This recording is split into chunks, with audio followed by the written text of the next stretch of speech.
इस लड़के को एक एलियन ने जबरदस्ती पेड़ पर चढ़ा दिया था। जब लड़का छिपा हुआ था तो उसे अपने पीछे राक्षस का आभास नहीं हुआ। मैंने केवल राक्षस को अपने पंजे उठाते और उसे पकड़ते देखा। लड़के को भागता देख राक्षस आगे बढ़ा। उसका शव पेड़ में फंसा हुआ था। ठीक वैसे ही शाम होने तक विल वहीं था। बनाने वाले राक्षस छोड़ने में असमर्थ होंगे। अचानक एक एलियन तितली विल की बांग पर आ गिरी। इससे खुशमिजाज लड़का हैरान रह गया। तभी तितली राक्षस की अंगुली पर जा गिरी। राक्षस अभी उसका पीछा नहीं करता है बल्कि चुपचाप उसे देखता रहता है। ऐसा लगता है कि इसके दिमाग में कुछ है। विल को अचानक लगा कि राक्षस इतने डरावने नहीं लग रहे थे। तितली के जाने के बाद राक्षस अपनी गति खो देता है। चेहरे की लाली भी कमजोर हो जाती है। आपकी रोशनी कैसी है? राक्षस ने कोई उत्तर नहीं दिया, बस धीरे से अपना सिर नीचे कर लिया। विल ने नीचे पेड़ को अपनी आंखों से देखा। जाहिर है कि यह राक्षस धीरे धीरे अपनी जीवटता खो रहा है। क्या तुम मरने वाले हो? सही। लड़के ने अचानक देखा कि पास के जंगल में आग जल रही है। पल भर में पेड़ के नीचे आग जल उठी। आग की लपटों का सामना करने वाले राक्षस भी घबराने लगे। विल ने ऊपर चढ़ने की कोशिश की लेकिन असफल रहा। इस समय पेड़ के नीचे राक्षस भी नीचे रेंगता है। एक पल के लिए ऐसा लगा कि मेरा शरीर पूरी तरह से अपनी जीवन शक्ति खो चुका है। जिस लड़के ने यह देखा वह राक्षस के सामने रेंगने का साहस जुटा पाया। राक्षस तुम पर आक्रमण भी नहीं करते। आपको मरने की जरूरत नहीं है। विल ने औजार लिया और ट्रंक को काटना शुरू कर दिया। जब पेड़ का तना कट जाता है तो राक्षस भी गिर जाते हैं। जिस लड़के ने ऐसा किया था वह वापस चला गया और चुपचाप मृत्यु की प्रतीक्षा करने लगा। जीवन और मृत्यु के क्षण में विल रोए बिना नहीं रह सका। जब लड़के ने पूरी तरह से हार मान ली तो केवल राक्षस पूरी तरह से फ्यूजन फायर में धीरे धीरे खड़ा हो गया। जबकि विल घबरा गया था, राक्षस तुरंत पेड़ पर कूद गया, विल को गले लगा लिया और जमीन पर कूद गया। दैत्य तब विल को आग की लपटों से दूर पहाड़ की चोटी पर ले गया। धन्यवाद देना। दैत्य धीरे धीरे पास आया, स्पर्श करने के लिए अपनी उंगली बढ़ा रहा था। राक्षस विल के शरीर को मापने लग रहा था। फिर उसके शरीर में जबरदस्त बदलाव होने लगे। चारों अंग एक होने लगते हैं। क्षण भर बाद एक हाथ दिखाई दिया। जॉन इस तरफ बर्फ की सतह पर एकत्रित जगह पर भाग गया। फिर उसने मैग्नीशियम जलाने के लिए टॉर्च चलाई। चमकदार सफेद रोशनी का उत्सर्जन करते हुए मैग्नीशियम बर्फ पर जमकर जलता है। जाहिर है मैग्नीशियम काम करता है। बर्फ की सतह पर एक बड़ा छेद दिखाई दिया। जॉन ने झट से पानी निकाल लिया। अब आप बर्फ के नीचे एक लड़की की उंगली देख सकते हैं। समय अत्यावश्यक है। जॉन ने जल्दबाजी में मैग्नीशियम ब्लॉक को फिर से जला दिया। परिवार को जब लगा कि उनकी बेटी के बचने की उम्मीद है तो आसमान से तेज बारिश हो रही थी। जॉन बर्फ के छेद से पानी निकालना चाहता था लेकिन अधिक से अधिक बारिश हुई। तापमान फिर से गिर गया और यह एक हिमखंड में संघनित हो गया। भले ही जॉन ने लाइटर निकालना नहीं छोड़ा लेकिन वह टॉर्च नहीं जला सका। इस वक्त बेटी की ऑक्सीजन भी खत्म होने वाली है। जब बच्ची ने देखा कि बचाव निष्फल रहा तो वह फूट फूट कर रोने लगी। परिवार ने हार नहीं मानी। वे बर्फ पर रेंगते रहे और उसे तोड़ने की कोशिश करने लगे जब तक जूडी की ऑक्सीजन खत्म नहीं हो जाती। वे जानते हैं कि बहुत देर हो चुकी है। वे केवल बेबसी से जूडी का हाथ पकड़ सकते थे। जब उन्होंने पूरी तरह से उम्मीद खो दी तो दूर से एक विशाल आकृति दिखाई दी। वह क्या है? डरी हुई जॉन ने चाकू निकाल लिया। विल जो राक्षस के पीछे था अब उत्सुकता से प्रकट हुआ।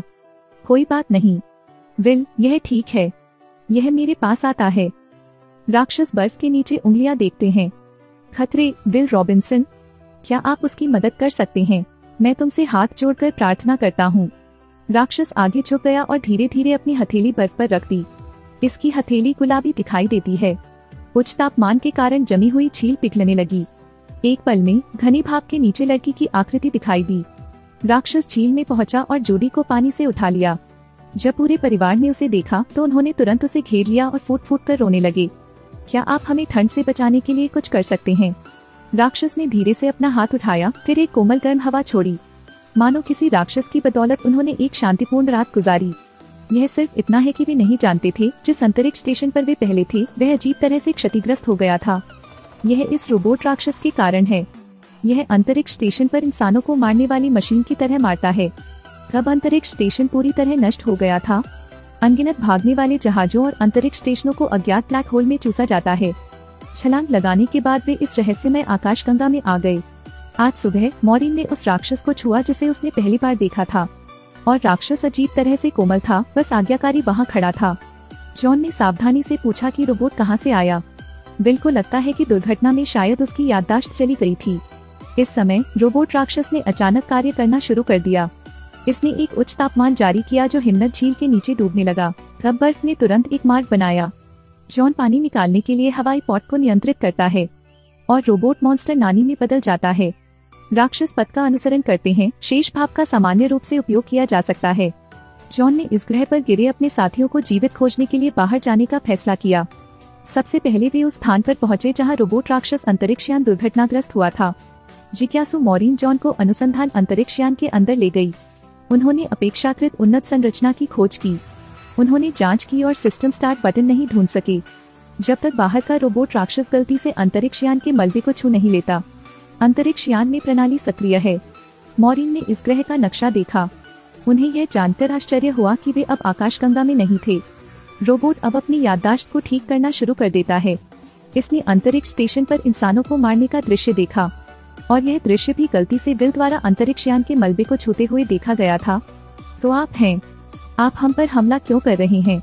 तो आप हैं, आप हम पर हमला क्यों कर रहे हैं? बताओ यार। राक्षस भौंचक्का रह गया और उसने कोई उत्तर नहीं दिया। तुम्हें सच में कुछ भी याद नहीं है, लेकिन तुम वह नहीं हो जो तुम तब थे। आप उस तरह के व्यक्ति नहीं हैं। सही। विल चाहता है कि राक्षस अपना बायां हाथ उठाए। राक्षस वास्तव में सुनते हैं। विल ने उसे अपना दाहिना हाथ उठाने को कहा। राक्षस ने भी किया। इस समय विल ने राक्षस को घूमने के लिए कहा। केवल राक्षसों को कार्रवाई में देख रहे हैं। आगे डरावनी गहरी दीवार है।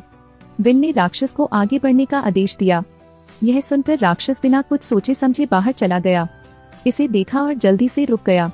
इस समय विल भी राक्षस के मन को समझ जाएगा। राक्षस लड़के को देखकर उखड़ू बैठ गया और विल ने भी विश्वास करना चुना। उस समय वे आधिकारिक तौर पर घनिष्ठ मित्र बन गए। अपने माता पिता से मिलने के लिए उनके जंगल लौटने का इंतजार कर रहे थे कि अचानक आसमान से कुछ गिरा। विल इसे लेने गया और पाया कि यह रत्नों का एक विशाल टुकड़ा था। इस समय हजारों कीमती पत्थर आसमान से गिर रहे हैं।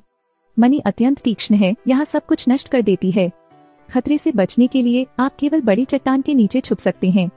जब वे सचमुच असमंजस में पड़ गए तो रेडियो से बड़ी बेटी की आवाज आई। पेनी ने समझाया कि वह टैंक को चला रही थी। पता चला 1 घंटे पहले पेनी ने जमी हुई झील में एक भयानक तूफान आते देखा। क्योंकि घाटी बहुत दूर है, रेडियो माता पिता से संपर्क नहीं कर सकता। दोनों बहनों ने जमी हुई झील की सतह को दुर्घटनाग्रस्त करने के लिए तुरंत अंतरिक्षयान का संचालन किया। क्या तुम पागल हो? किसी को वैसे भी कुछ करना है। पेनी ने ऑल टेरेन वाहन को बाहर निकाल दिया। वह चट्टान पर गई। उसके सामने उबड़ खाबड़ और खड़ी पहाड़ी और तूफान देखा। उसने अपने डर को दबाने के लिए बची हुई एकमात्र कुकी खा ली। अब उसे अपने माता पिता का स्थान बिल्कुल नहीं मिल रहा है। जब माता पिता रास्ते से बाहर भागे तो राक्षस चट्टान पर खड़ा हो गया और प्रकाश स्तंभ में बदल गया। हमले को नजरअंदाज करते हुए रत्न रास्ता दिखाना शुरू कर देते हैं। वह प्रकाश। पेनी यहाँ तेज रोशनी में गाड़ी चला रहा था। पूरा परिवार आनंद फानन में गढ़वाले रथ में छिप गया। पता लगाएगा कि राक्षस प्रवेश नहीं कर सकते। यूहन्ना ने उससे कहा कि वह रथ के पिछले सिरे को पकड़ ले। रथ शीघ्र ही भयंकर तूफान से बच गया। फिर रथ बंजर भूमि को जाता है। इसी समय एक युवक ने रथ के अस्तित्व की खोज की। विल इस समय कार में दूर से आने वाले संकट संकेत को भी देखा। जॉन ने देखा और आगे बढ़ने का फैसला किया। रथ सीधे घाट पर तीर की तरह चला और तूफान की तरह दूसरी तरफ भाग गया। जब रथ उस स्थान पर आया जहां से संकेत आ रहा था तो एक लड़की जो अब खतरनाक तरीके से भाग रही थी, उसने रथ में छिपने की कोशिश की। कोई बात नहीं, कोई और तुम्हारे साथ पास नहीं है, केवल मैं। जल्दी करो। और अब उस आदमी ने एक खाली सिग्नल वाला बारूद का डिब्बा निकाला। उसे कुछ एहसास होने लगता है। रथ सबसे तेज गति से अंतरिक्षयान की ओर बढ़ता है और पीछे एक भयानक तूफान आ रहा है। पूरे परिवार की चीखों में युद्ध वाहन अब तक तूफान की चपेट में आ गया था। जूडी उत्सुकता से दूरी को देखते हुए ट्रेन में थी। उसने आंधी तूफान में केवल एक सफेद रोशनी देखी।